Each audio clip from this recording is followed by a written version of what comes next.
betul. Oke.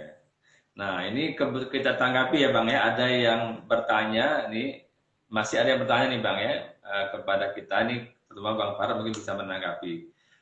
Ini dari Yadi Papanaya Fatan. Bang Farah, bagaimana efek ekonominya kalau diterapkan PSBB? Nah, mungkin Bang Farah bisa menanggapi kalau ada pertanyaan yang seperti ini, Bang. Sama kayak kemarin salah seorang Ekonomi, pengomong. Iya, ekonomi saya pribadi, ekonomi Farhad Abbas. ekonominya, iya iya Ini, betul. Ekonominya Om ek- Farhad yang tanya.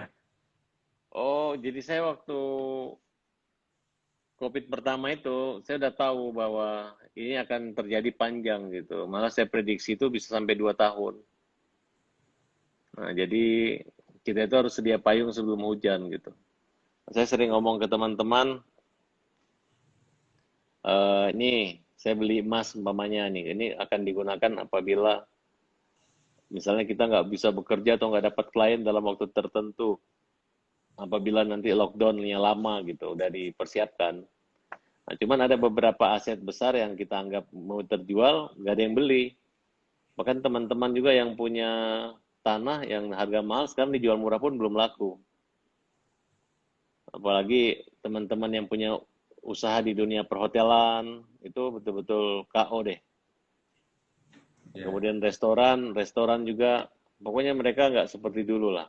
Sekarang mungkin kita nggak usah gengsi-gengsi lagi kalau bisa menggunakan baju yang saya ini waktu PSBB pertama itu saya naik berat badan saya tinggi. Jadi saya sempat beli baju.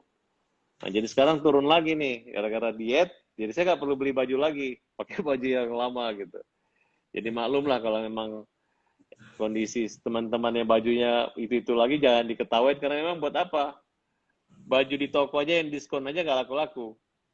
Nah, jadi kita Iya, pikir betul. kita harus mengefisienkan ekonomi kita dengan cara hidup hemat, sederhana, dan kita lihat aja beberapa orang yang dulu suka tampil hebat, kaya, dan berganti-ganti merek kan mereka sekarang nggak bisa kemana-mana. Masa di rumah pakai-pakai baju yang mahal kan nggak mungkin. Pakai-pakai Betul. jam yang mahal, pakai-pakai mobil yang mahal nggak mungkin.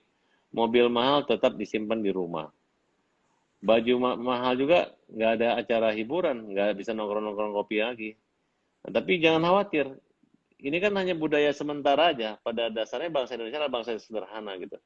Nah, disinilah kita Iya. mulai melihat bagaimana kemampuan kita bertahan dengan kesederhanaan itu. Jadi ekonomi di sini memang agak terganggu dikit, tapi teman-teman, partner-partner itu semua sudah pada mempersiapkan. Istilahnya itu kerja 7 tahun untuk nyambung 7 tahun, gantian gitu. Bang Heli gimana Oke. ekonominya? Aman? Alhamdulillah, Bang. Bang, Alhamdulillah baik-baik saja, Bang. Walaupun harus, sedikit ada apa ya kendala di sana sini. So far iya, masih ya, jalan. iya, iya.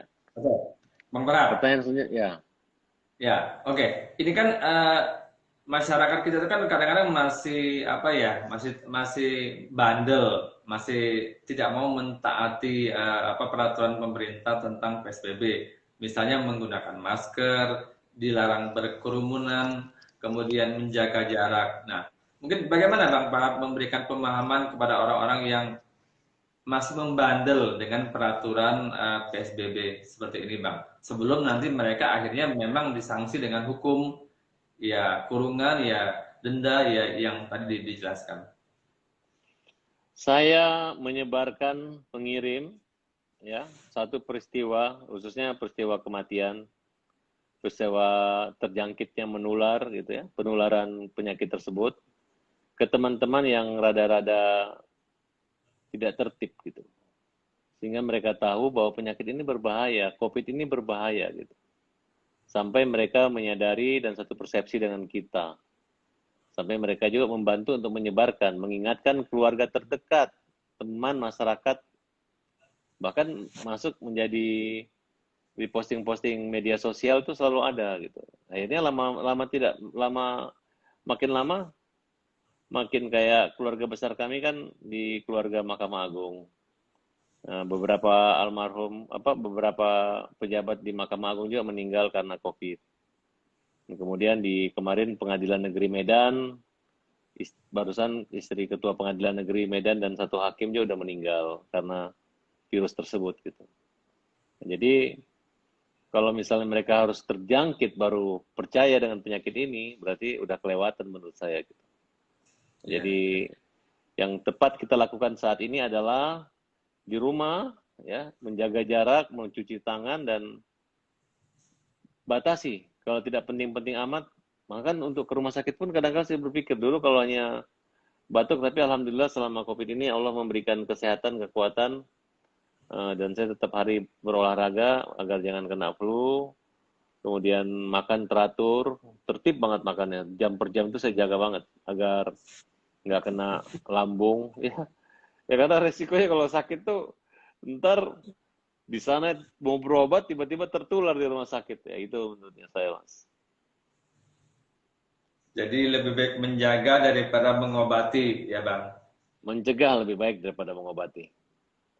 Ya, oke. Nah, kalau kita lihat lagi kan di lapangan ini kan apa ya, apa namanya modifikasi hukum, apa namanya kreasi hukum yang terjadi itu kan eh, orang yang melanggar tidak apa namanya tidak memakai masker dimasukkan ke dalam peti mati.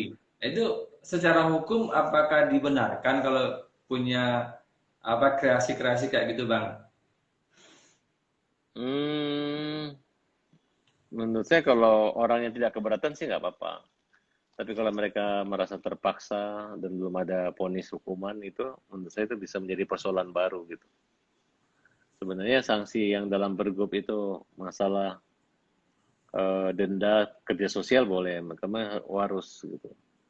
Mereka lakukan misalnya, lu nyapu di lapangan Monas sana ya, dia harus nyapu atau bersihin eh, WC alat tempat ibadah, silakan itu. Kalau enggak, mereka harus membayar denda sebesar per jam 250.000. Itu lebih efektif ya, karena harga masker itu kan sekarang udah 100.000 per kotak.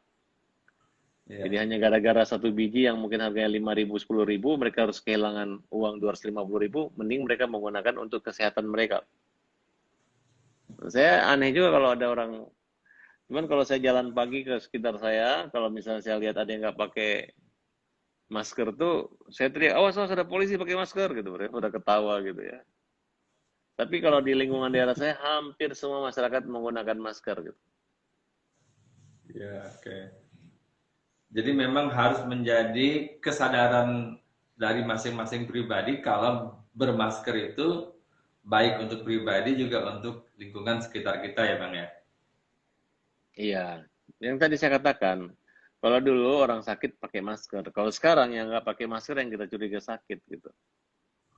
Karena mereka bukan hanya sakit karena tidak mau mengikuti menyesuaikan dengan situasi kondisi yang ada, tapi mereka bisa mengakibatkan orang lain jadi sakit karena ketularan kalau mereka terkena virus tersebut.